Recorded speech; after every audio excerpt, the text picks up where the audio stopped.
Japonsko bylo odedávna duchovním domovem mečířů. Už od časů samurajů byli nezpochybnitelnými mistry ocelové čepele. Jedna firma na jihozápadním ostrově Kyushu však tuto tradici porušila a začala vyrábět nový revoluční typ super ostrých nožů, jejichž materiálem není ocel, ale jistý druh keramiky.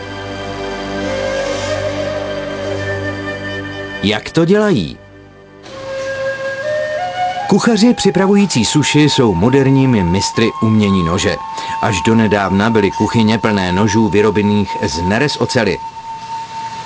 Nyní však na scénu přichází nový výrobek.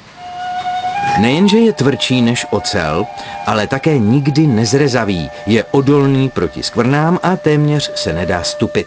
Je tedy ideální pro přípravu tenoučkých plátků rybího masa, potřebných pro dokonalé suši.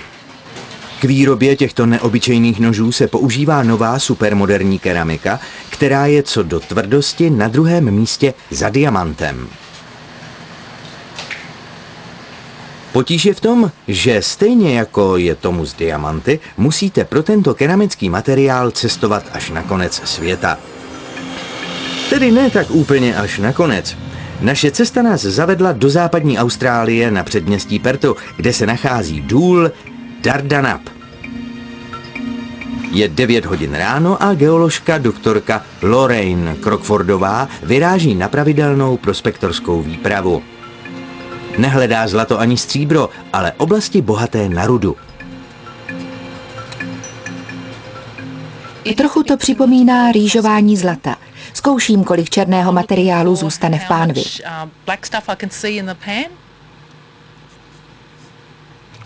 Tento černý písek obsahuje vzácný bezbarvý minerál zvaný zirkon. Zirkon je hlavní složkou potřebnou pro výrobu keramických nožů. Když Lorraine rozhodne, že se má těžit, přijdou na scénu těžké bagry a zemina se přepraví do čistících strojů.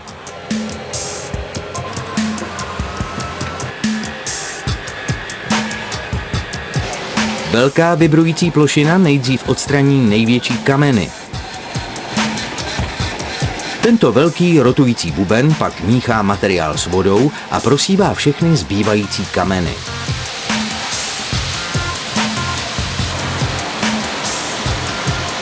Výsledný písek, bohatý na minerály, putuje dál na mokré zpracování.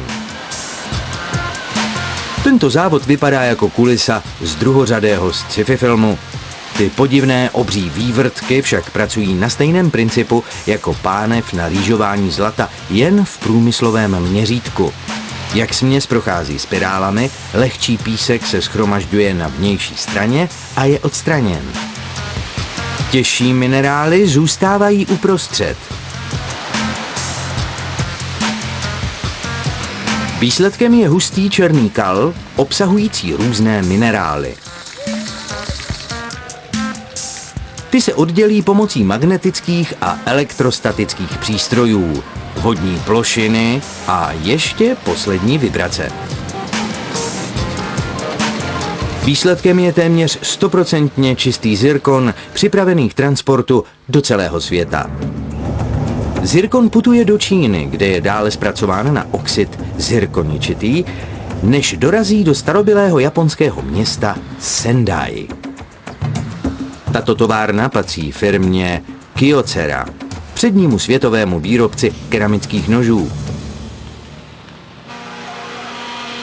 Zirkoniový prášek se nejdříve sformuje do správného tvaru ve vysokotlakém lisu.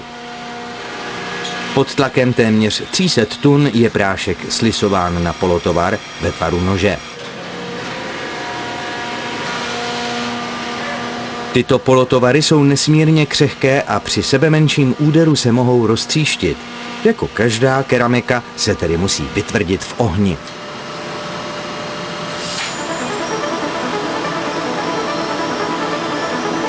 Teplota v této peci dosahuje 1400 stupňů Celsia. Po 48 hodinách usilovného vypalování se měkké polotovary promění v prakticky nerozbitnou keramiku. Výsledkem je extrémně tvrdá čepel, která je dokonce pevnější než ten nejtvrdší ocelový ekvivalent.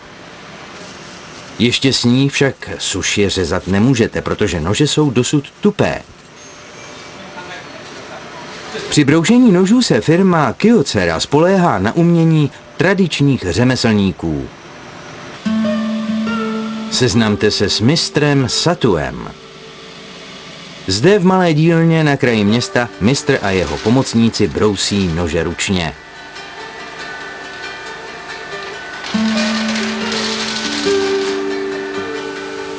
Tato práce vyžaduje pevnou ruku a nesmírné soustředění. Pomocí kotouče potaženého diamantovým prachem pomalu brousí vytvrzený zirkoniový nůž, aby vytvořili čepel ostrou jako břitva. Nejvíce se mi na této práci líbí to, že večer domů odcházím s vědomím, že jsem vyrobil dokonalé ostří. I když jsem mistr, mám se ještě celý život co učit, než se budu moci považovat za skutečného mistra.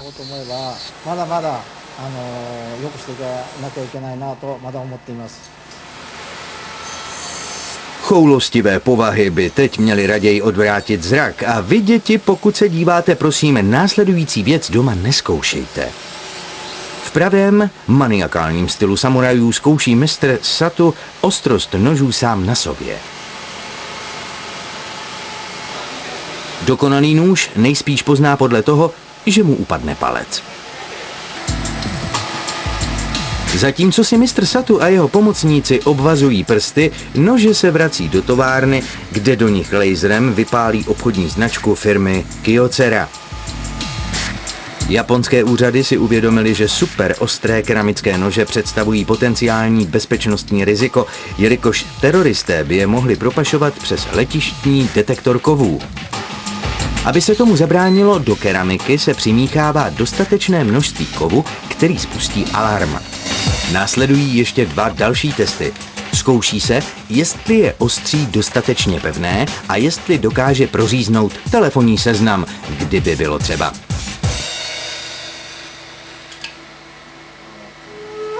To vše je moc pěkné. Bude ale sloužit ostří i mistru kuchaři. V restauraci je už téměř připravena další várka syrových ryb. V rukou kuchařského mistra keramický nůž hbitě plátkuje rybí maso a jelikož je ostří chemicky inertní, neabsorbuje žádné pachy různých rybích tuků, čímž neznehodnocuje chuť.